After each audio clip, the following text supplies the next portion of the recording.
សៀវភៅបបួលអ្នកឲ្យមានភាពស្ដុកស្ដំជារឿងដែលអាចព្យាករបានទស្សនៈរបស់ Robert មុននឹងទៅឆ្ងាយជាងនេះសាកមករំលឹកអំពីដំណាក់កាលដែលអ្នកបានរៀនជាមុនសិន 1. ខ្ញុំឬអ្នក 2. ថាមពលទ្វេ 3. គ្រប់គ្រង 4. ច្នៃប្រឌិត 5. ពង្រីកបច្ចុប្បន្នមនុស្សជាច្រើនមានបញ្ហាហិរញ្ញវត្ថុឬឈានទៅមុខដោយការលំបាកព្រោះពួកគេមិនដែលទៅបានឆ្ងាយលើដំណាក់កាលទី1គឺខ្ញុំនិងអ្នកខ្លះបានរៀនសូត្រខ្ពស់ប្រើជីវិតដោយធ្វើការច្រើនតែមិនបានប្រើថ្នាំពុលទ្វេនោះទេ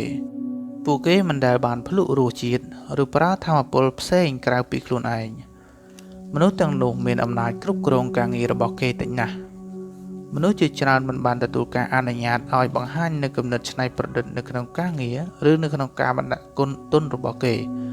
ពួកគេធ្វើតាមបញ្ជាហើយប្រាប់ថានោះគឺជាអ្វីដែលអ្នកជំនាញធ្វើហើយពេលទៅដល់ដំណាក់កាលដែលត្រូវពង្រីកភាពរីកចម្រើនផ្លូវមួយដែលអាចធ្វើបានគឺរកការងារថ្មីរកការងារធ្វើបន្ថែមឬសង្ឃឹមថានឹងបានប្រាក់ខែបន្ថែមឬតួនាទីខ្ពស់ជាងមុនមនុស្សច្រើនជាប់នៅក្នុងសេចក្តីភ័យខ្លាចព្រោះនោះគឺជាអ្វីដែលពួកគេបានរៀននៅក្នុងសាលាមិនហ៊ានធ្វើអ្វីដែលប្លែកថ្មីព្រោះខ្លាចប្រឈមទៅនឹងហានិភ័យពួកគេខ្លាចបាត់បង់ការគ្រប់គ្រងដែលមានតែបន្តិចបន្តួចពួកគេជឿទៅតាមអ្នកជំនាញច្រើនជាងបង្កើតគំនិតជាជាងខ្លួនឯងព្រោះពួកគេខ្លាចការបង្កើតអ្វីដែលថ្មីឬការព្យាយាមធ្វើអ្វីម្យ៉ាងដែលអាចនឹងបរាជ័យពេលគេត្រូវបណ្ដាក់ទុនតែយកលុយទៅឲ្យអ្នកដទៃដែលពួកគេគិតថាជាអ្នកជំនាញផ្នែកបណ្ដាក់ទុនឲ្យពួកគេទាំងនោះមកបណ្ដាក់ទុនឲ្យដោយម្ចាស់លុយមិនបានរៀនអ្វីបន្ថែមនោះឡើយមនុស្សទាំងនោះជាប់នៅក្នុងការសង្ស័យសេចក្តីខ្លាចចំណេះដឹងបន្តិចបន្តួចតាក់ទងនឹងចំនួននិងលុយរបស់ខ្លួនឯងពួកគេមានជីវិតរស់នៅជាមួយនឹងសេចក្តីខ្លាចថានឹងជួបនៅហានិភ័យនិងជឿថាជីវិតគឺជាហានិភ័យទីប្រឹក្សាហិរញ្ញវត្ថុអ្នកសរសេរទស្សនាវដ្តីហិរញ្ញវត្ថុនិងអ្នកជួញដូរភិហ៊ុនគឺជាអ្នកប្រមាញ់នុយដែលមានអារម្មណ៍ខ្លាចហានិភ័យហើយលក់ការបណ្ដាក់ទុនដែលប្រថុយបំផុតឲ្យពួកគេជឿថាការសន្សំលុយឬការបណ្ដាក់ទុនរយៈពេលវែងនៅក្នុងមូលនិធិរួមគឺវាមានសុវត្ថិភាពបំផុតដើម្បីធ្វើរឿងផ្សេងៗឲ្យកាន់តែអាក្រក់ថែមទៀតនោះមនុស្សក្រុមនេះគិតថាអ្វីដែល Donald Trump, Warren Buffett និងខ្ញុំធ្វើនោះគឺជាហានិភ័យទាំងដែលពួកគេដឹងថា Donald Trump, Warren Buffett និងខ្ញុំរកលុយបានច្រើនដោយមិនពិបាកហើយក៏ដឹងដែរថាលទ្ធផលចុងក្រោយនៃការព្យាយាមជារឿងដែលអាចព្យាករបានដែលផ្ទុយអំពីហានិភ័យភាពស្រក់ដំជារឿងដែលអាចព្យាករបានក្រៅពីប្រើ McDonald ជាឧទាហរណ៍ហើយឪពុកអ្នកមានក៏ប្រើអ្នកដាំប៉ោមជាឧទាហរណ៍ក្នុងការអត្ថាធិប្បាយទៅលើការព្យាករនេះដែរគាត់ប្រាប់ខ្ញុំរឿងដែលអ្នកដាំប៉ោមដែលចាប់ផ្ដើមពីដីដែលជាង1រៃដើម្បីដាំប៉ោមការដាំក្នុងដីប្លង់ដំបូងជារឿងលំបាកឪពុកអ្នកមានប្រាប់ថាអ្នកចម្ការមិនសូវមានលុយច្រើនទេហើយដើមប៉ោមក៏ត្រូវប្រើពេលវេលាយូរទម្រាំតែធំក្រោយមកពី3ឆ្នាំពេលដើមប៉ោមចេញផ្លែអ្នកចម្ការក៏យកប៉ោមទៅលក់ហើយយកលុយចំណេញទៅទិញដីបន្ថែម2រៃទៀតព្រមទាំងដាំប៉ោមបន្ថែមទៀតមិនយូរប៉ុន្មានគេក៏មានដើមប៉ោមដែលដាំនៅលើផ្ទៃដីជាង100រៃគេចាប់ផ្ដើមយ៉ាងយឺតតែគេដឹងថាបើគេធ្វើរឿងដែលកំពុងតែធ្វើបន្តរឿយៗគេនឹងក្លាយទៅជាអ្នកមានស្រុកស្ដំតួឧទាហរណ៍នេះស្រាប់ទៅមិនសូវមានអ្វីច្រើនតែវាជួយខ្ញុំបានច្រើនណាស់អ្នកខ្លះអាចនឹងសួរថាឲ្យចុះរឿងសត្វល្អិតនិងគ្រោះធម្មជាតិនោះជាសំណួរដែលអាចនឹងកើតឡើងពិតប្រាកដសូម្បីតែអ្នកជំនួញជោគជ័យក៏មិនអាចរំពឹងថាគ្រប់យ៉ាងសុទ្ធតែរលូនបានដែរដូចជាម្ចាស់ហាងដឹងថាទំនិញអាចនឹងត្រូវគេលួចហើយអ្នកជំនួញជោគជ័យតែងតែមានផែនការបម្រុងសម្រាប់ត្រៀមប៉ះប៉ូវចំពោះការបាត់បង់ទាំងនេះដោយការព្យាករណ៍ទុកមុននឹងបង្កើតនូវប្រព័ន្ធការពារនិងទប់ស្កាត់នូវការបាត់បង់ឲ្យមានអត្រាទាបបំផុតតាមដែលអាចធ្វើបានពេលនេះខ្ញុំឮសំឡេងជំទាស់ថាវាត្រូវហើយបើអ្នកដាំប៉ោម ច្រើនជ្រុលតម្លៃវានឹងធ្លាក់ចុះត្រឹមត្រូវណាស់វាជារឿងដែលកើតឡើងនៅក្នុងទីផ្សារមូលធននិយមដែលមានការប្រកួតប្រជែងខ្ពស់តែបើគ្មានការប្រកួតប្រជែងយើងប្រហែលជាគ្មានស្តង់ដារនៃថ្លៃចំណាយដូចបច្ចុប្បន្ននេះទេអ្វីដែលខ្ញុំចង់ប្រាប់គឺអ្នកយល់នឹងអាចព្យាករណ៍នៅអ្វីដែលប្រុងនឹងកើតបានអ្នកនឹងមើលធ្លុះគ្រប់យ៉ាងអ្នកអាចមើលឃើញថារាល់លើកដែលអ្នកកាត់ McDonald អ្នកនឹងឃើញការព្យាករណ៍រាល់លើកដែលអ្នកឃើញខោ Cowboy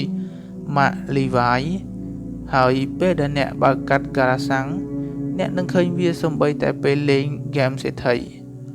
បើអ្នកនៅចាំបានផ្ទះមួយខ្នងរកចំណូលឲ្យអ្នកបាន$10បើមាន2ខ្នងវារកចំណូលឲ្យអ្នកបាន$20បើអ្នកបន្ថែមផ្ទះកាន់តែច្រើនចំណូលរបស់អ្នកកាន់តែច្រើនឡើងដូចគ្នាហើយបើបដូរផ្ទះ4ខ្នងជាសន្តាគារពណ៌ក្រហមអ្នកនឹងកាន់តែមានចំណូលច្រើនជាងមុនថែមទៀតពេលអ្នកយល់អំពីការព្យាករណ៍នេះអ្នកនឹងយល់ថាហេតុអីបានជាអ្នកខ្លះឬមុខចំនួនខ្លះរកលុយបានច្រើនដោយស្ទើរតែគ្មានហានិភ័យតតែសោះពេលនេះអ្នកអាចនឹងយល់ច្បាស់ហើយថាហេតុអ្វីបានជាមានអារម្មណ៍មួម៉ៅពេលដែលឮមនុស្សនិយាយថាការបណ្ដាក់ទុនគឺជាហានិភ័យឬពេលដែលខ្ញុំឬអ្នករៀបចំគម្រោងហិរញ្ញវត្ថុប្រាប់ថាវិធីដែលមានសុវត្ថិភាពបំផុតគឺការបណ្ដាក់ទុនក្នុងគម្រោងសន្សំឬមូលនិធិរួមសម្រាប់ខ្ញុំនោះគឺជាការបង្ហាញអំពីការខ្វះចំណេះដឹងផ្នែកហិរញ្ញវត្ថុនិងការមាន IQ ផ្នែកហិរញ្ញវត្ថុដែលទាបខ្លាំងDonald Trump រកលុយបានរាប់ពាន់លាន$មិនមែនមកពីការសង់អគារតែមួយកន្លែងទេគេសង់អគារជាច្រើនកន្លែងគេចាប់ផ្ដើមពីការសង់អគារមួយតែក្នុងអគារនោះគឺពោពេញទៅដោយខុនដូច្រើនបន្ទប់បន្ទាប់មកក៏ដាក់លក់បន្ទប់នោះហើយចាប់ផ្ដើមសង់អគារថ្មីបន្ថែមរូបមន្តនៃភាពជោគជ័យរបស់គេគឺស្រដៀងទៅនឹងអ្វីដែលខ្ញុំទើបតែអធិប្បាយមុននេះគេប្រើធម៌ពលទ្វេគ្រប់គ្រងភាពច្នៃប្រឌិតពង្រីកបន្ថែមនិងព្យាករណ៍ទោះបីជាមានហានិភ័យតែគេជឿជាក់ទៅលើគម្រោងរបស់គេព្រោះគេគឺជាអ្នកគ្រប់គ្រងនិងដំណើរការដោយខ្លួនឯងពេលខ្ញុំបណ្ដាក់ទុនខ្ញុំក៏ប្រើដំណាក់កាលនោះដូចគ្នាដូចជាពេលខ្ញុំទិញអគារខ្ញុំជឿជាក់ថាខ្ញុំនឹងទទួលបានចំណូល4យ៉ាងនេះគឺចំណូលថ្លៃពីថ្លៃជួលចំណូលពីថ្លៃរំលោះចំណូលពីការរំលោះចំណូលពេលតម្លៃកើនឡើងខ្ញុំដាក់ចំណូលពេលតម្លៃកើនឡើងនៅក្រោយគេព្រោះវាជាចំណូលសំខាន់ចុងក្រោយនៃមុខចំនួន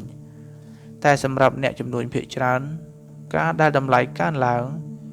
ជាចំណូលដែលពួកគេត្រូវការនៅពេលបណ្ដាក់ទុនដូចជាពេលទិញភាគហ៊ុនក្នុងតម្លៃ$5ហើយទុករហូតតម្លៃឡើងទៅ$12ទៅលក់នេះគឺជាចំណូលដែលបានអំពីការលក់លើសថ្លៃដើមខ្ញុំដាក់ចំណូលពេលតម្លៃកើនឡើងនៅលេខរៀងក្រោមគេព្រោះចំណូលប្រភេទនេះត្រូវបង់ពន្ធច្បាប់បង់ពន្ធផ្ដល់អត្ថប្រយោជន៍ទៅដល់អ្នកលក់អចលនទ្រព្យពន្យាពេលនៃការបង់ពន្ធមួយរយៈឬស្ទើរតែមិនបាច់បង់ពន្ធប្រសិនបើអ្នករៀបគម្រោងបានល្អ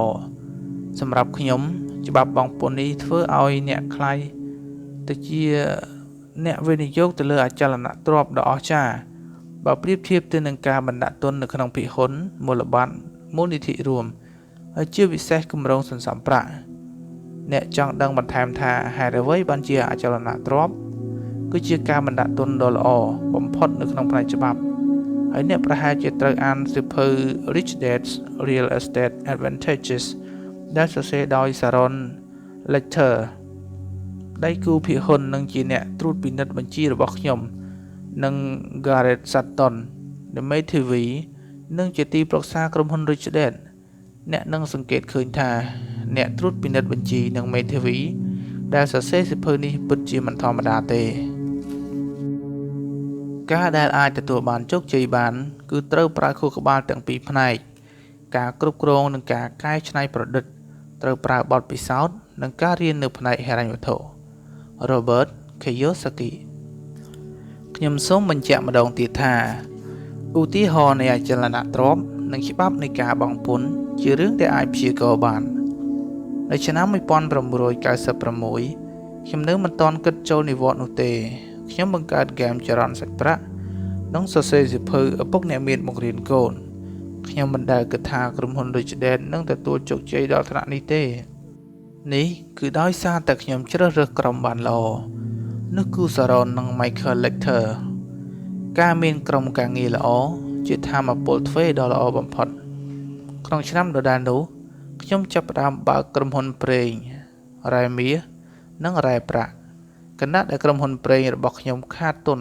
តែក្រុមហ៊ុនរ៉ែទាំងពីរក្លាយទៅជាក្រុមហ៊ុនមហាជនដោយការលក់ភាគហ៊ុនឲ្យមនុស្សទូទៅហើយក៏ត្រូវបានបញ្ចូលទៅក្នុងទីផ្សារភាគហ៊ុនរបស់កាណាដាក្រុមហ៊ុនទាំងពីរនេះរកលុយឲ្យខ្ញុំបានរាប់លានដុល្លារមនុស្សជាច្រើនប្រាប់ថាការចាប់ផ្ដើមដោយមុខចំនួនប្រេងរ៉ែមាសនិងរ៉ែប្រាក់គឺជារឿងប្រថុយខ្លាំងប្រកាសណាស់ថាវាមានហានិភ័យតែសម្រាប់ខ្ញុំបើហានិភ័យនោះមានតែបន្តិចបន្តួចខ្ញុំអាចកាត់បន្ថយហានិភ័យនោះបានព្រោះខ្ញុំដឹងថាយើងគ្រប់គ្រងត្រូវប្រើប្រេងនិងហ្គាសនេះគឺជារឿងដែលសំខាន់ដែលយើងអាចព្យាករណ៍បានខ្ញុំក៏ដឹងដែរថាមាសនិងប្រាក់នឹងឡើងថ្លៃតែខ្ញុំបានដឹងយ៉ាងដូចម្ដេចទៅខ្ញុំដឹងព្រោះថាអ្នកនយោបាយដែលគ្រប់គ្រងប្រទេសរបស់យើងនៅមិនឈប់ចំណាយលុយមិនឈប់ខ្ចីប្រាក់បរទេសនិងមិនឈប់បោះពុម្ពលុយនោះទេដូច្នេះក្នុងករណីនេះមាសនិងប្រាក់មិនមែនជារឿងដែលអាចព្យាករណ៍បាននោះទេតែយើងព្យាករណ៍បានដោយមើលទៅលើភាពមិនឆ្លាតផ្នែកហិរញ្ញវត្ថុរបស់អ្នកដឹកនាំប្រទេសរបស់យើងពួកគេមិនបានកែបនៅបញ្ហាពួកគេធ្វើត្រឹមតែសន្យាពន្យាពេលនៃការកែបញ្ហាទៅវិញហើយធ្វើឲ្យបញ្ហាកាន់តែរីកធំឡើងទង្វើរបស់ពួកគេគឺជារឿងដែលអាចព្យាករណ៍បានមិនថាជាបកនយោបាយណាក៏ដោយសរុបជារួមការបង្កើតចំណេះដឹងផ្នែកហិរញ្ញវត្ថុនឹងធ្វើឲ្យអ្នកអាចព្យាករណ៍បានពេលមនុស្សយើងមានចំណេះដឹងមានបទពិសោធន៍យល់និងស្គាល់នៅធម៌ពលទ្វេគ្រប់គ្រងផ្នែកប្រឌិតពង្រីកនិងព្យាករណ៍បានហើយជីវិតនឹងមានភាពខុសប្លែកហើយយើងនឹកស្មានមិនដល់កាលពីខ្ញុំនៅក្មេងឪពុកអ្នកមានបានឲ្យខ្ញុំលេងហ្គេមសេដ្ឋីម្ដងហើយម្ដងទៀតពេលដែលខ្ញុំលេងខ្ញុំបានរៀននិងយល់អំពីធម៌ពលទ្វេការគ្រប់គ្រងច្នៃប្រឌិតពង្រីកនិងការព្យាករណ៍ថ្ងៃមួយក្រោយពីខ្ញុំបានលេងហ្គេមឡើងស្ទាត់ហើយខ្ញុំក៏អាចចាប់សញ្ញានៃអនាគតបានវាគឺជាសញ្ញានៃភាពស្ដុកស្ដំដ៏អស្ចារ្យពេលនោះខ្ញុំមានអាយុទើបតែ15ឆ្នាំដែលធ្វើឲ្យកើតនូវបញ្ហាពេលខ្ញុំមើលឃើញអំពីពិភពលោកដែលខុសប្លែកហើយខ្ញុំមិនអាចទ្រាំនៅក្នុងគំនិតដែលថាជីវិតគឺពោរពេញទៅដោយហានិភ័យត្រូវធ្វើការនៅក្នុងក្រុមហ៊ុនដែលគង់វង្សឬគំនិតដែលថារដ្ឋាភិបាលត្រូវតែមើលថែបានទៀតនោះទេខ្ញុំមិនយល់ថាជីវិតពេញទៅដោយហានិភ័យនោះទេតែខ្ញុំបែរជាយល់ថាជីវិតគឺពោរពេញទៅដោយរឿងដែលគួរឲ្យរីករាយហើយនោះនឹងធ្វើឲ្យជីវិតរបស់ខ្ញុំផ្លាស់ប្ដូរទស្សនៈរបស់ដូណាល់មានករណីជាច្រើនដែលអ្នកមានកាន់តែមានឡើងព្រោះការបណ្ដាក់ទុនគឺជារឿងងាយពេលអ្នកមានលុយហើយចាប់ផ្ដើមបណ្ដាក់ទុនអ្នកអាចនឹងខាតបង់តែអ្វីដែលចម្លែកនោះបើអ្នកមានលុយហើយបណ្ដាក់ទុនដែលមានគោលការណ៍ច្បាស់លាស់អ្នកនឹងរកលុយបានច្រើននោះមិនមែនជាវិធីដែលប្រថុយនោះទេការត្រៀមខ្លួនសម្រាប់អ្វីដែលអ្នកប្រុងនឹងធ្វើវាជួយកាត់បន្ថយនូវហានិភ័យបានតែមិនគួរកាត់បន្ថយហានិភ័យដោយការប្រើទីប្រឹក្សាផ្នែកបណ្ដាក់ទុនអ្នកគួរតែបណ្ដាក់ទុនដោយខ្លួនឯងឲ្យបានគ្រប់គ្រាន់ដើម្បីបញ្ជៀសពីហានិភ័យដែលអ្នកគិតថាមានសុវត្ថិភាពសម្រាប់អ្នកមានអ្នកណែនាំផ្នែកហិរញ្ញវត្ថុដ៏អស្ចារ្យខ្លះដែលអាចកំណត់នូវជោគវាសនារបស់ខ្លួនឯងបានដូចគ្នាទៅនឹងអ្នកដទៃព្រោះពួកគេដឹងថាកំពុងតែធ្វើអ្វីពួកគេរៀនអំពីរឿងហិរញ្ញវត្ថុដែលល្អគ្រប់គ្រាន់ដែលអាចព្យាករណ៍បានយ៉ាងត្រឹមត្រូវអ្វីដែលពួកគេកំពុងធ្វើគឺមានហានិភ័យដែលមានកំណត់ដែលកើតពីបទពិសោធន៍និងជំនាញរបស់គេមូលហេតុដែលមេរៀននេះមានចំណងជើងថាភាពស្ដុកស្ដំជារឿងដែលអាចព្យាករណ៍បានព្រោះពាក្យថាភាពស្ដុកស្ដំគឺបញ្ជាក់ប្រាប់ថាអ្នកមានស្រាប់ហើយឬមានលុយដែលធ្វើការឲ្យអ្នកបានកត្តាដែលអ្នកអាចសម្រេចថាយើងមានភាពស្ដុកស្ដំបានឬអត់នោះគឺនៅត្រង់ថាយើងអនុញ្ញាតឲ្យលុយរបស់យើងធ្វើការដើម្បីយើងឬអត់អ្នកដែលដឹងថាត្រូវធ្វើយ៉ាងណានឹងនៅក្នុងចំណុចដែលមានឱកាសល្អក្នុងការចូល ចង្កោមជាបុគ្គលដែលមានភាពស្តុកស្ដំពេលខ្ញុំសង់អគារថ្មីប្រកាសណាស់ថាខ្ញុំត្រូវនិយាយទៅដល់ហានិភ័យសម្រាប់ខ្ញុំគិតថាអគារនេះនឹងធ្វើឲ្យលុយរបស់ខ្ញុំកើនឡើងឬអត់ខ្ញុំមិនចូលចិត្តហានិភ័យធំប៉ុន្មានទេជាពិសេសពេលខ្ញុំអាចព្យាករណ៍វាបានលើកដំបូងខ្ញុំស្រមៃសង់អគារតាមក្តីស្រមៃដែលរួមបញ្ចូលគ្នារវាងខុនដូនិងសណ្ឋាគារខ្ញុំយល់ថាការរួមបញ្ចូលគ្នានោះនឹងជួយឲ្យវាមានទីធ្លាធំខណៈដែលម្ចាស់ខុនដូក៏មានចំណែករួមគ្នាក្នុងភាពជោគជ័យរបស់សណ្ឋាគារខ្ញុំដឹងថានេះគឺជាចំណុចទាក់ទាញអ្នកវិនិយោគនិងម្ចាស់ខុនដូហើយខ្ញុំដឹងថាគោលគំនិតនេះនឹងទាក់ទាញខ្ញុំក្នុងឋានៈជាអ្នកជំនួញមិនថាខ្ញុំជាអ្នកអភិវឌ្ឍអចលនទ្រព្យឬអ្នកវិនិយោគហានិភ័យរបស់ខ្ញុំនិងរបស់ពួកគេនឹងថយចុះ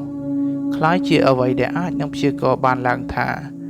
តែខ្ញុំទទួលស្គាល់ថាខ្ញុំមិនដែលគិតថាគោលគំនិតរបស់ខ្ញុំនឹងទទួលជោគជ័យខ្លាំងដល់ថ្នាក់នេះនោះទេឪពុកបង្កើតរបស់ខ្ញុំតែងនិយាយថារឿងផ្សេងអាចព្យាករណ៍បានដូចជាការធ្វើការយ៉ាងវៃឆ្លាតនិងបង្កើតឲ្យមានលទ្ធផលដ៏ឆ្លាតគាត់តែងតែនិយាយថាការធ្វើការយ៉ាងឆ្លាតវៃតាំងពីតូចឬតាំងពីដំបូងនឹងជួយសន្សំសំចៃពេលវេលាឲ្យបានច្រើនខ្ញុំចាប់ផ្ដើមវាយតម្លៃរឿងផ្សេងក្នុងចិត្តតាំងពីខ្ញុំនៅក្មេងមុននឹងសាកល្បងថារឿងទាំងនោះអាចប្រើបានពិតប្រាកដដែរឬទេដែលធ្វើឲ្យខ្ញុំអាចកាត់បន្ថយហានិភ័យនិងជួយខ្ញុំឲ្យសន្សំសំចៃពេលវេលានិងលុយបានច្រើនហានិភ័យធំបំផុតដែលយើងត្រូវប្រឈមគឺការមិនបោះជំហានទៅមុខ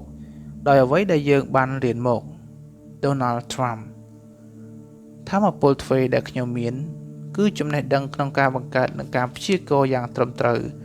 ដោយអភន្តរញ្ញាណដ៏ល្អរបស់ខ្ញុំហើយខ្ញុំក៏បានរៀនតាក់ទងទៅនឹងរឿងអចលនទ្រព្យជាច្រើនឆ្នាំមុនពេលខ្ញុំទ្រាំមិនបានដែលនៅញូវយ៉កត្រូវខាតពេលជាច្រើនឆ្នាំនិងលុយរាប់លានដុល្លារក្នុងការព្យាយាមអភិវឌ្ឍ